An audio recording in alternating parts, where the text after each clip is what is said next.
भाई क्या नाम है? मोहम्मद नासिर। मोहम्मद नासिर के लिए बड़ा आसान सवाल है। हज़रत जबरील अलैहिस्सलाम के कितने पार हैं? वैसे इस्लामी सवाल बड़े मुश्किल होते हैं, लेकिन आपको ऑप्शन दे देते हैं। ऑप्शन दूं या वैसे याद है? वैसे याद नहीं। हज़रत जबरील अलैहिस्सलाम के कितने पार हैं? 300, 500 या 600? पता नहीं।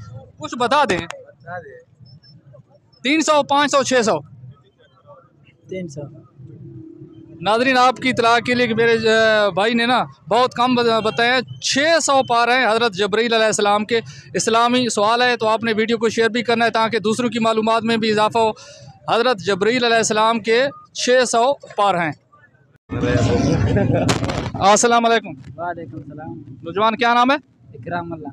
इकरामुल्लाह। इकरामुल्लाह, इस्लामी सवाल। रमज़ान का महीना चल रहा है तो इस्लाम में सबसे पहली शहादत किसको नसीब हुई है?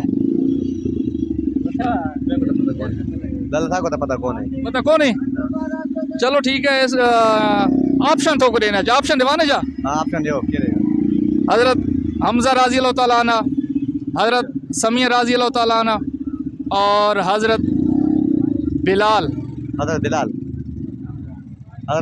बिलाल। नाज़रीन, आपकी मालूमात में इजाफे के लिए हज़रत समिया राज़ी अल्लाह ताला अन्हा वो औरत थी जिनको इस्लाम में सबसे पहले शहादत नसीब हुई है।